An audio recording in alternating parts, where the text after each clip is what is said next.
Patrick, here we are, Rogers Arena. Canucks have their first round pick in.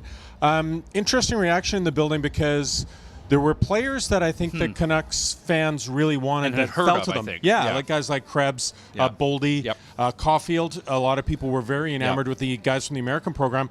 And then they take the Russian, Podkolzin. Right.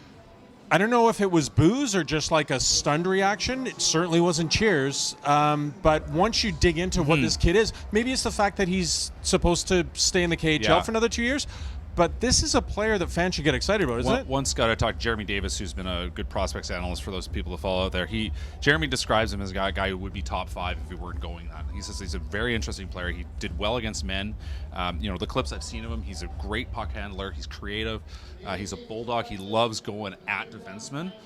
Driving past them. He's a really, really sort of an aggressive player. His shot needs some work. I think he has a bit of tunnel vision at times.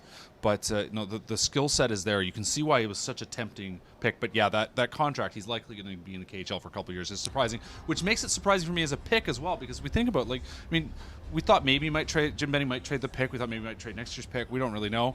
But certainly as things stand, this is a bit of a project player. I mean, he's going to be, I think, going to be an outstanding player from what I've heard. Yeah, but Patrick, when you're picking when you're not picking in the top 3, you're probably going to have to wait for a player to get here. So is it the end of the world if they have to wait 1 or 2 years? From that standpoint, no. I mean, I'm more thinking from the sort of what Jim Benning's after. He wants to get a team that's ready to go in the playoffs next year.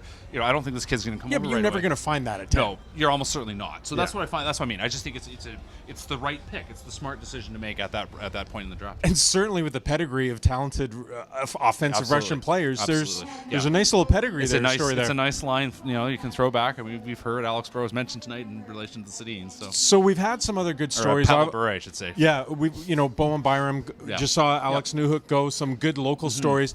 But what are we expecting now from the Canucks over the next day? Everyone was wanting a trade. It obviously didn't happen. Do you think there's more movement that could happen? It could still happen. I mean, they have 7 more picks. So, there's a lot. This is where they made their hay the last 2 years. The Judd Brackett and his staff have obviously put in a lot of work and have made some smart picks. I mean, they still have to pan out, but the players that they picked the last couple of years are interesting. Yeah, they've got a big day tomorrow.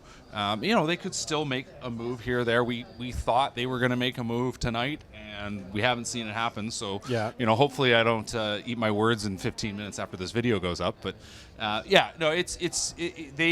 in the end, it's not a shock that nobody really moved in the first round in the top 10. That rarely happens now. Teams understand the value of that spot.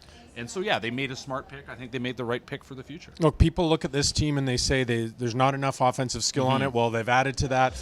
I think people will grow to love this kid the closer he gets to actually playing with the big team. But there's a lot more to come over this weekend. Stick with us at theprovince.com, vancouversun.com to see what the Canucks do all weekend.